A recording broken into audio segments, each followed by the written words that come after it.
अक्सर जब सिर में दर्द होता है तो हम एक गोली ले लेते हैं, है ना? पर क्या कभी ये ख्याल आया है कि वो छोटी सी गोली बनती कैसे है? यकीन मानिए, इसके पीछे विज्ञान और मेहनत की एक लंबी कहानी है।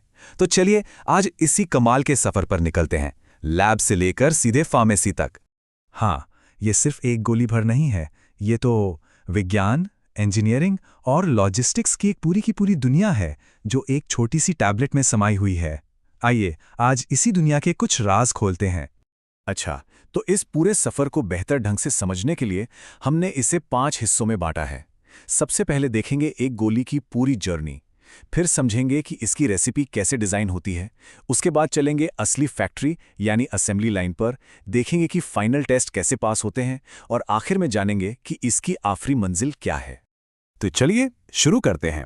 देखते हैं कि कैसे एक छोटा सा आइडिया, एक सोच लोगों तक पहुंचकर उनकी सेहत का ख्याल रखती है। तो देखिए, एक टैबलेट का पूरा जीवन काल इन 5 बड़े पड़ावों से होकर गुजरता है। पहला, दवा की खोज और इसकी प्री फॉर्मुलेशन। दूसरा, फॉर्मुलेशन को डेवलप करना। तीसरा, बड़े पैमाने पर मैन्युफैक्चरिंग। चौथा, क्वालिटी कंट्रोल और अप्रूवल। और पांचवा, मार्केटिंग और डिस्ट्रीब्यूशन। और हाँ, इनमें से एक भी स्टेप मिस नहीं हो सकता। हर एक कदम बहुत जरूरी है। ठीक है, तो अब चलते हैं कहानी के बिल्कुल शुरुआती पॉइंट पर, यानी लैब में। ये वो जगह है जहां सब कुछ शुरू होता है, जहां एक दवा का आइडिया कागज से हकीकत में उतरता है और उसकी रेसिपी तैयार होती है।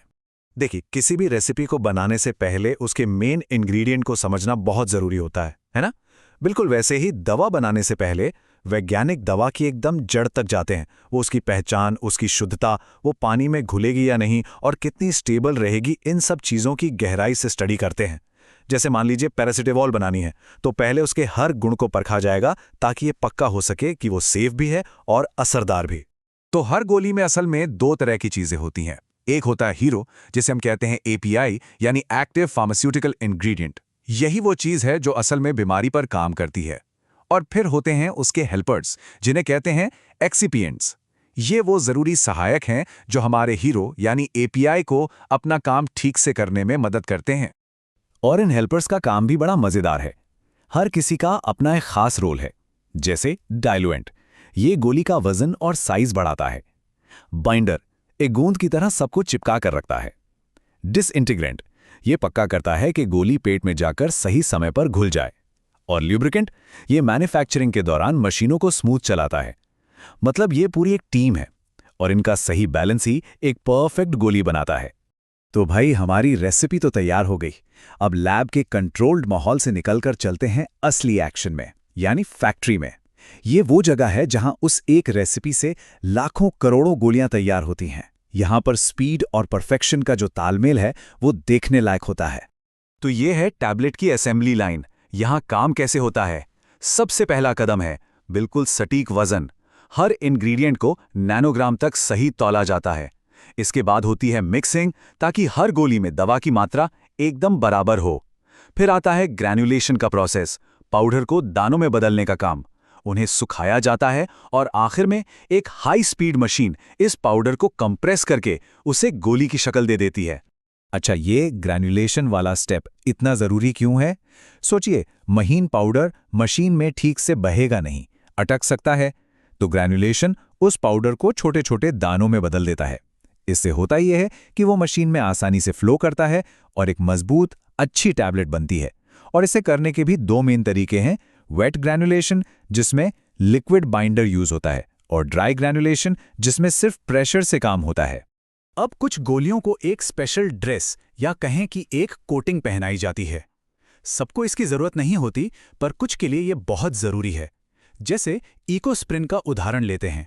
उस पर एक एंटेरिक कोटिंग होती है।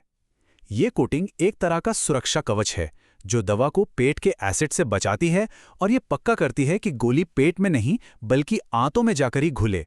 ये मरीज की सेफ्टी के लिए बहुत ही क्रिटिकल है। तो गोलियां बनकर तैयार हैं, पर रुकिए, कहानी अभी खत्म नहीं हुई, बल्कि अब आता है सबसे जरूरी पड़ाव, क्वालिटी टेस्ट का। यहां पर जरा सी भी चूक की कोई गुंजाइश नहीं है।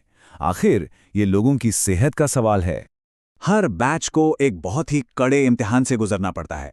कई सवाल पूछे जाते हैं। जैसे, क्या बैच की हर गोली का वजन एक जैसा है? क्या वो जरूरत से ज्यादा हार्ड या सॉफ्ट तो नहीं?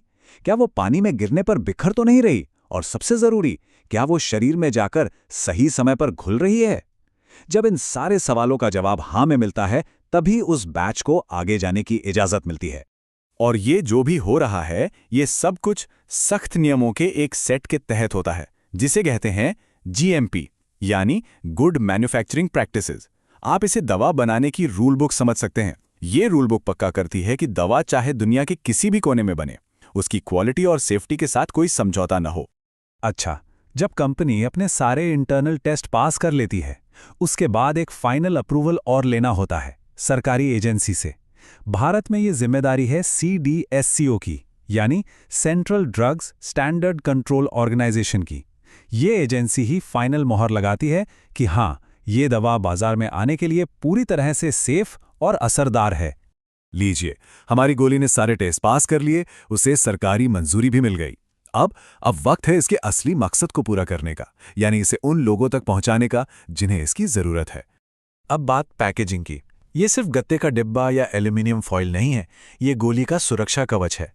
ब्लिस्टर पैक हों, स्ट्रिप पैक हों या बोतलें, ये सब गोली को नमी, रोशनी और दूसरी बाहरी चीज़ों से बचाते हैं, ताकि जब तक वो हम तक पहुंचे उसका असर बिल्कुल भी कम ना हो। और फैक्ट्री से फार्मेसी तक का रास्ता कैसा होता है? सबसे पहले निर्माता, यानी मैन्युफैक्चरर। वहां से दवा CNF एजेंट के पास जाती है, फिर स्टॉकिस्ट के पास, और फिर वहां से पहुंचती है हमारे आसपास के मेडिकल स्टोर्स तक, और फिर वहां से हम तक। ये एक बहुत ही ऑर्गेनाइज्ड और मजबूत सप्लाई चेन है।